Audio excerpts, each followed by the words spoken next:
Hi friends, అందరికీ నమస్కారం. ఎలా ఉన్నారు? ఈరోజు మనం ఐఎన్ఎస్ విక్రాంత్ గురించి తెలుసుకుందాము.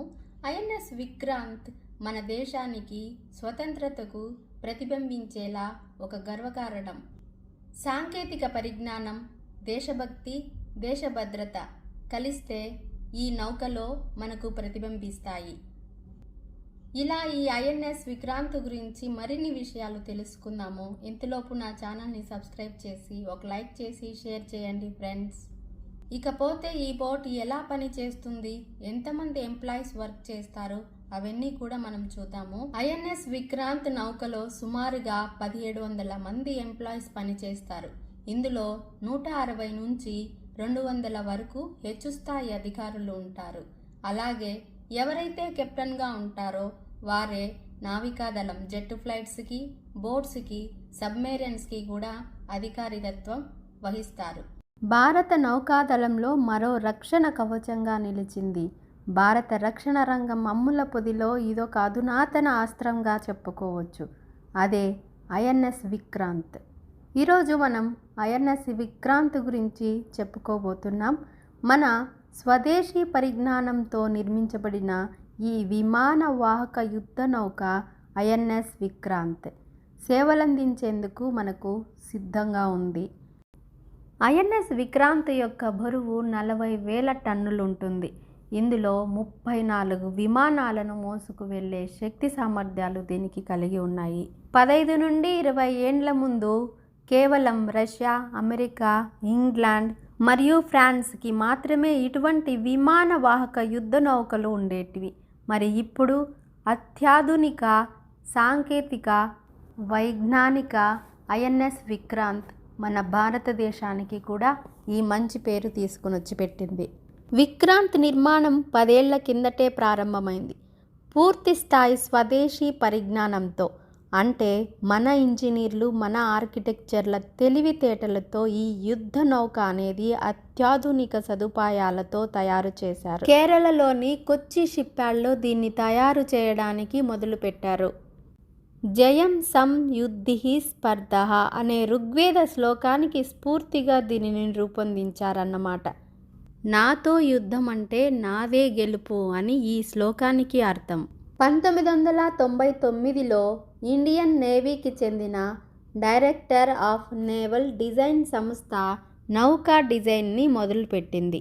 అలా మొదలుపెట్టి ఒక్కొక్క భాగాన్ని పూర్తి చేసుకుంటూ వచ్చేసరికి 2019లో కీలక భాగాలన్నిటినీ పూర్తి చేశారు. 2011లో డ్రై డాక్ నుంచి విక్రాంత్ని బయటకు తీసుకొచ్చారు.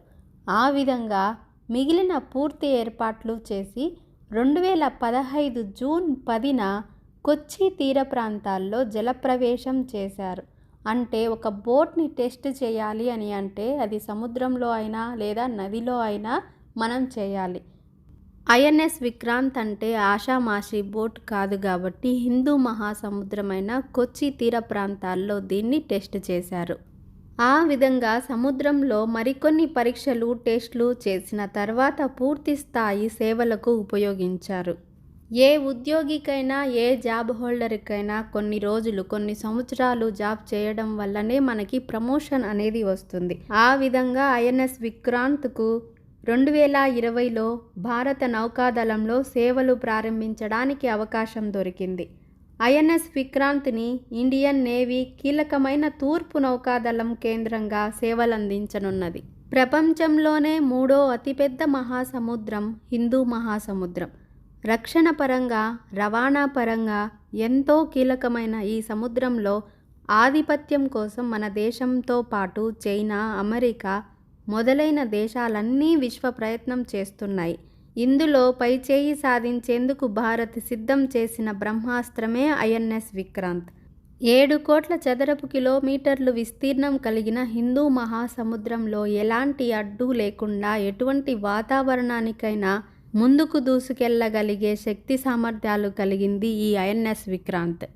ఈ యుద్ధ విమాన వాహక నౌక మనకు తీర ప్రాంత భద్రతకు సంబంధించిన కీలక బాధ్యతలను ఇది నిర్వర్తిస్తుంది. ముఖ్యంగా నౌకాదళంలో ఉన్న MiG-29 యుద్ధ విమానాలకు ఇది ఉపయుక్తంగా ఉంటుంది. అంటే ఇది ఒక బేస్ లాగా పనిచేస్తుంది. అలాగే 34 ఫైటర్ జెట్స్ ఈ విక్రాంత్ పైన ఒక్కసారిగా ల్యాండ్ అయ్యే అంత ప్లేస్ ఉంది. ఐఎన్ఎస్ విక్రాంత్లో అత్యాధునిక సాంకేతిక పరిజ్ఞానాలు ఉన్నాయన్నాం కదా. ఇందులో ఉన్న కంబాట్ మేనేజ్మెంట్ సిస్టమ్ భారతదేశంలో తయారైందే. ఇది శత్రువుల నుంచి వచ్చే ప్రమాదాన్ని తక్షణమే గుర్తించి దానికి ఎలా స్పందించాలో నిర్ణయించే కేంద్ర వ్యవస్థగా పనిచేస్తుంది. అలాగే మరొకటి రాడార్ సిస్టమ్స్. రాడార్ సిస్టమ్స్ ద్వారా ఇది సముద్రంలో దూరంలోని విమానాలు, క్షిపణులు, నౌకలను గుర్తించగలుగుతుంది. ఇందులో ఉన్న మల్టీ ఫంక్షనల్ రాడార్ల మరియు ఎలక్ట్రానిక్ వార్ఫేర్ వ్యవస్థలు శత్రుపక్షం ఎలక్ట్రానిక్ వ్యవస్థలపై జామింగ్ చేయడంలో సహాయపడుతుంది. అంటే ఐఎన్ఎస్ విక్రాంత్ శత్రువులకు అది ఎక్కడ ఉంది అని తెలుసుకునే అవకాశాన్ని కూడా ఇవ్వదు. ఇది ఎలా పనిచేస్తుంది అనే విషయానికి వస్తే, పవర్ కోసం ఇందులో 4 జనరల్ ఎలక్ట్రిక్ గ్యాస్ టర్బైన్స్ ఇంజన్లుగా ఉంటాయి. ఇవి నౌకకు గంటకు 55 కిలోమీటర్ల వేగంతో ముందుకు సాగేందుకు సహాయపడతాయి. రక్షణ కోసం ఇజ్రాయిల్ తయారు చేసిన Barak LR-SAM long range surface to air missile వ్యవస్థ ఉంది. ఇది వాయుదాడులకు వ్యతిరేకంగా రక్షణనిస్తుంది. ఏదైనా శత్రు దేశాలు జెట్ ఫ్లైట్స్తో అటాక్ చేయాలి అని అంటే దాన్ని ముందే కనుక్కొని వాటిలను నిలువరిస్తుంది.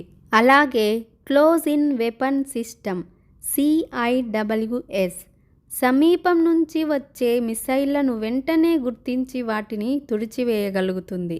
ఇలా అన్ని సాంకేతిక వ్యవస్థలు కలిపి ఐఎన్ఎస్ విక్రాంత్ ఒక శక్తివంతమైన యుద్ధ వేదికగా మారింది. సముద్రంలో భారత్ స్వతంత్ర రక్షణ సామర్థ్యాన్ని ఇది చాటుతుంది. ఈ బోట్ పూర్తిగా భారతదేశంలోనే రూపకల్పన చేయబడింది. అదేవిధంగా 75% వరకు ఉన్న భాగాలు దేశీయంగా తయారు చేసినవే. ఐఎన్ఎస్ విక్రాంత్ యొక్క పొడవు 262 మీటర్లు, దాని వెడల్పు 62 మీటర్లు, మొత్తం బరువు ఇందాక చెప్పినట్లు 40 నుంచి 45 వేల టన్నులు. ఇందులో 30 నుంచి 34 వరకు విమానాలను తీసుకెళ్లగల సామర్థ్యం ఉంది. ఇది గంటకు 55 కిలోమీటర్ల వేగంతో సాగుతుంది. ఇందులో 2 రన్వేలున్నాయి. అలాగే ఒక హ్యాంగర్ ఉంది. ఈ 2 రన్వేలలో ఒకేసారి 2 విమానాలు టేకాఫ్ అయ్యే శక్తి, ఆ స్థలము ఇందులో ఉందన్నమాట. ఐఎన్ఎస్ అంటే ఏంటి? ఐఎన్ఎస్ అంటే ఇండియన్ నేవల్ షిప్. ఇది భారత నౌకాదళానికి చెందిన ఒక యుద్ధ నౌక అని గుర్తింపు. అదేవిధంగా ఐఏసీ అంటే ఏంటి? ఐఏసీ అంటే indigenous air craft career. Indigenous అంటే స్వదేశంగా తయారు చేయబడినది అని అర్థం. అలాగే ఎయిర్ క్రాఫ్ట్ క్యారియర్ అంటే విమానాలను తీసుకువెళ్ళే ఒక వాహక నౌక అని అర్థం. ఐఎన్ఎస్ విక్రాంత్ అంటే IAC-1 అని కూడా అర్థం వస్తుంది. అదేవిధంగా భవిష్యత్తులో IAC-2 అనే రెండవ స్వదేశీ విమాన వాహక నౌక INS విశాల్ అనే పేరుతో కూడా ప్రణాళికలు ఉన్నాయి. రీసెంట్గా INS విక్రాంత్ యొక్క కార్యకలాపాలు మన భారతదేశానికి అందరికీ తెలిసిందే. భారతదేశపు స్వదేశీ విమాన వాహక నౌక అయిన INS విక్రాంత్ ఇటీవల అనేక కీలకమైన కార్యకలాపాల్లో పాల్గొనింది. 2024లో ఇది పశ్చిమ నౌకాదళంలో చేరింది. తద్వారా అరేబియా సముద్రంలో భారత నావికాదళ ప్రభావాన్ని బలపరిచింది. ఇది INS విక్రమాదిత్యతో కలిసి భారతదేశాన్ని 2 ఎయిర్ క్రాఫ్ట్ క్యారియర్లతో కూడిన సముద్ర శక్తిగా నిలిచింది. 2025లో పహల్గామ్ దాడి తర్వాత ప్రారంభమైన ఆపరేషన్ సింధూర్లో భాగంగా విక్రాంత్ అరేబియా సముద్రంలో మోహరించబడింది. పాకిస్తాన్ యుద్ధ విమానాల కదలికలను అడ్డుకున్నది. ఈ చర్య ద్వారా భారత నావికాదళ ఆధిపత్యాన్ని పునరుద్ఘాటించింది.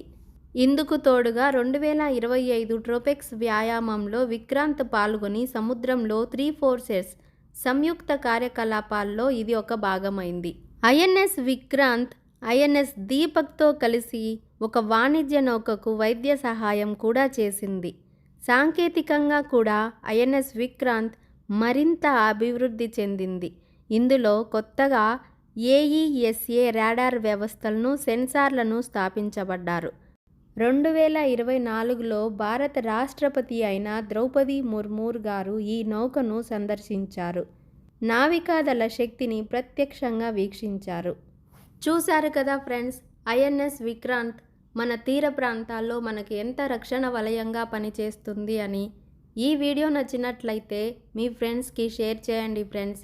అలాగే ఐఎన్ఎస్ వివరాలు మీకు నచ్చినట్లయితే ఒక కామెంట్ చేయండి. సబ్స్క్రైబ్ చేసుకోకపోతే సబ్స్క్రైబ్ చేసుకోండి ఫ్రెండ్స్. ఒక లైక్ చేయడం మర్చిపోకండి. Thank you for watching friends.